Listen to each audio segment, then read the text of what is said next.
Alright, well, the economy of Earltopia, it has one very traditional, it's like just the standard economy of the world, and that's actually seen as really important because the quality of our goods and services how they the demands they can make upon a world economy are an excellent example of the quality of our training and education, which is our primary goal. So when companies around the world have their books done by us, their taxes, their legal documents drawn up by us, rather than having it done locally, is an example of that our training is of the highest. So that makes a lot of money, and some of that money goes into to the people who do the work. Some of it goes into where they got their education from, the community, and part of that goes to the community itself. And that leads us to, you work for money, but you also work for points. Like you're expected to provide a certain amount of goods and services for a certain amount of points. And it's pretty low requirement, because what it generates is the point system is meant to provide a kind of a basic good life for somebody who wants to step out of the primary economy for a reason. It might just be they want to live a simple life.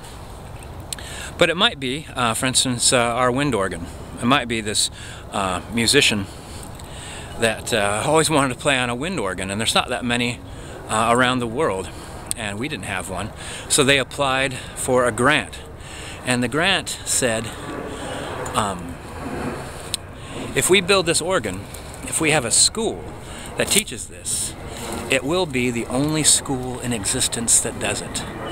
And after we have a graduating class, we will have the largest amount of people that know how to play and tune and build a giant wind organ than anywhere else around the world.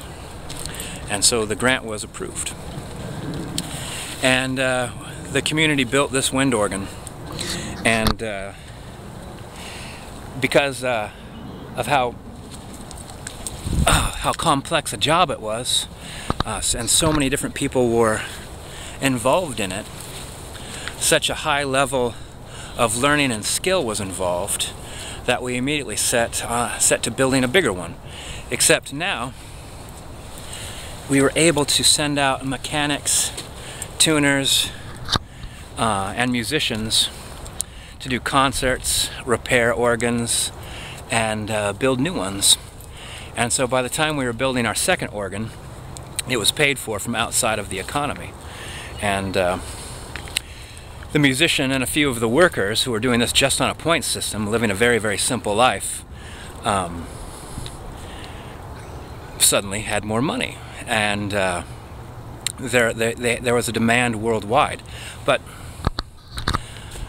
even then, there is as an expectation of, as these people traveling around the world and making money based on the skills they make, they have, that some of that money goes back to the community, and also there is a point demand on them as well as a money demand.